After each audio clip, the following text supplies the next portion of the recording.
show you the seed packets that I used. We live here in southwest Missouri. Most of our packets came from Baker Creek, which is just down the road from us. And two kinds of cantaloupe. This is the petite gris cantaloupe. It's a true cantaloupe, not a muskmelon. The second one is Charentes. I don't know if I'm pronouncing all these correctly, but this is Charentes. This is the only watermelon that I got that isn't from Baker. This is from Totally Tomatoes Company. This is the Fairy Hybrid, small white one. This is yellow, Genosic. This is a bright red called Strawberry. And this is Orange Glow. This is Sam and Holly, our dogs. And the reason we're going to go with vertical gardening is because of Sam here. Sam likes to eat produce. Sam, you like cantaloupe, don't you? You like watermelon. I know you do. He loves cantaloupe and watermelon, so I love cantaloupe and watermelon too, so we're going to try this year to keep them off the ground so he won't eat them. Sam, you like watermelon and cantaloupe? Sam? He also likes honeybees. He likes to chase honeybees. What do you think? Okay. It's been 10 days since we came out first to the melon patch. We're going to come out and look again and see how things are going. It was May 30 when I did this last, and now it's June 9th, so it's been 10 days, and kind of want to look at the progress. There's your cantaloupes here, and they're coming in the back of the trellis here. They're growing up there real nice. Got a watermelon here. They're coming through the back. This is not all on their own. I've been stuffing it back through there myself. They're coming through the back and going up the trellis. These are still kind of small. Got a cantaloupe here coming through the back. Come back every once in a while and try to see how these are doing. We've combined straw bale with an upright vertical growing system. So we're hoping to get all the benefits of the straw bale, which is no bugs and no snakes. The downside for hay bales is there's no nutrition in the hay really, so you have to spend a lot more time on watering and on fertilizer. We've been able to do that pretty well so far. Check back in about 10 days. And now this is June 20. I want to show you the progress of the straw bales here and the vertical raised trellises. Cantaloupe, watermelon are really growing. Going up the side there, and the back.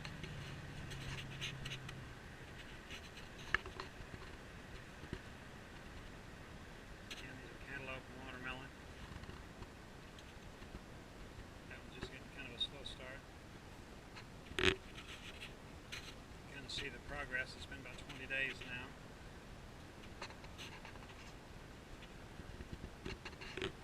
About another 10 days and come back do a little bit more. We have a lot of blooms. We are starting to get a few fruit. This is the Genosic yellow watermelon. And we have a couple there. A little smaller than a set of the size of golf balls right now. So far we have a lot of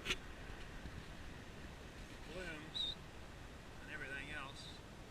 This is the Charentes cantaloupe, French variety of cantaloupe. Got a lot of blooms. We'll come back in about 10 days. It's June 25. It's only been 5 days since the last time, and I was going to do it every 5 days, but I've got a wonderful, remarkable collection on watermelon all of a sudden. So I wanted to show you that, and then we're going to put them in slings to get them so they don't fall off the vines.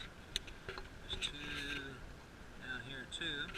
Give you some sense of size here. This is my hand, and we got an amazing rainstorm this last weekend, and this has literally doubled in just 24 hours. It's been 10 days now. This is June 30. I'll show you our progress. Starting with this wonderful sunflower.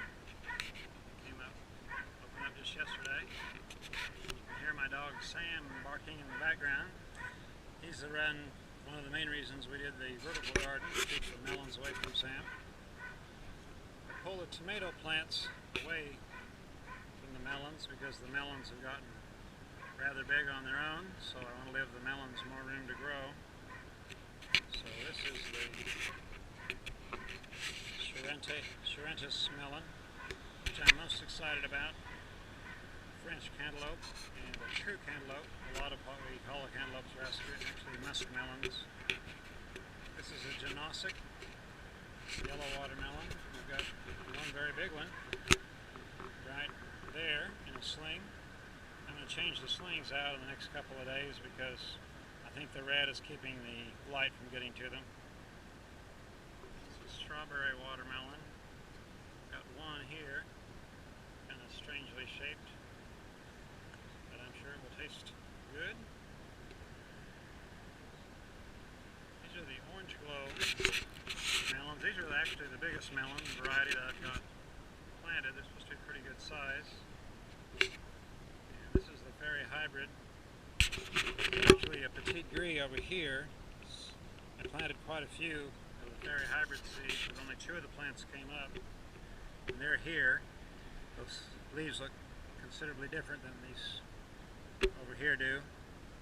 They seem to be doing well. Got some blooms on the Petite Gris. And this is all of the Petite Gris that I've planted. There's 3 of them here. They're doing great. I don't think I have any actual melons yet, but there's a lot of blooms. This is July the 10th. It's been another 10 days. I want to check up on the melons again, but first you ought to see this amazing sunflower here that's about 7.5 feet tall. They're all lined up against the greenhouse here. Very cool, very cool. The melons are just doing great. I'm going to come in and get out of the shade a little bit. So this is the Charentis variety. And I'm still waiting on melons for these, so they a little slower. I have one here, kind of slow. This is the Genosic here. This one down here is doing well. This one here is, I think, you're going to be able to eat that before too long. Just a few days, I hope. It's doing great. This is the strawberry. I've got 2 of these. This is the sling here. And a big one down here. This is the Orange Glow. And we've only got one of those so far. Actually, that's a Petite Gris. I put that over here to match the others. I didn't have quite as many of these growing yet, so I'm still kind of waiting on the Orange Glows. I don't think I have one of those yet. And then this is the Fairy Hybrid, the white watermelons. And I've got one of those growing back here. I'm kind of excited about this variety. It's supposed to be really neat. So we'll see when that's ready. And then this is the Petite Gris, which are really growing well.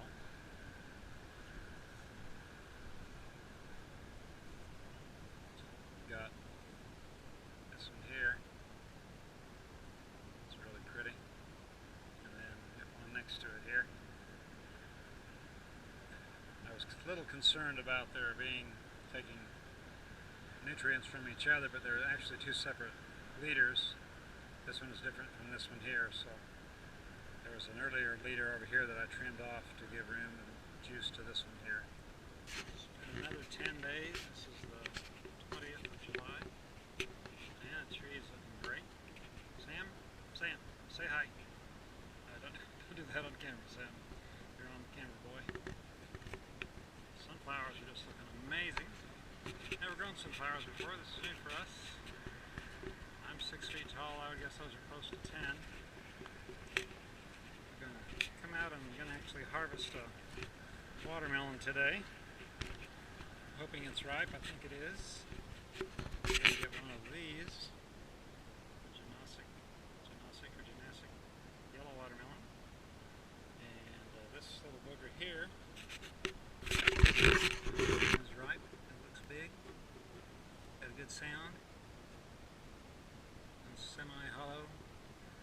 Best to look for a dried tendril close to the watermelon.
July 30. It's been another 10 days, and we're going to try to harvest 2 watermelons tonight.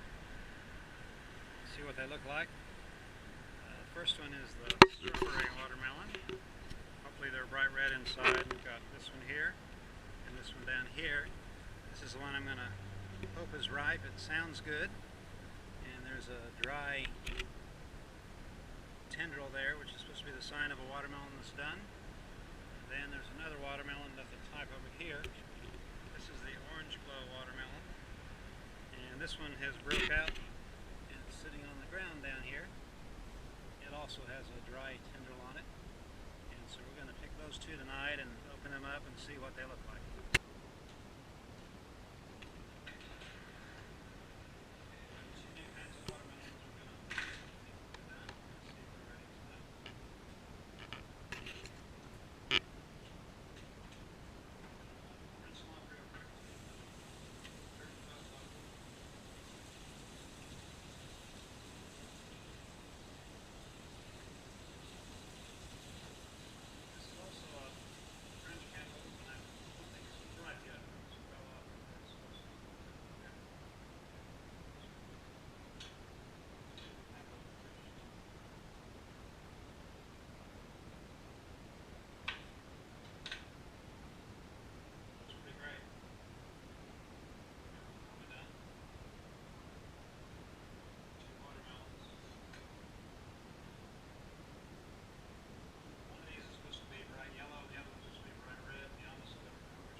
Almost 10 days. It's August 8th, and we're going to harvest the last variety of the watermelon that I haven't gotten yet.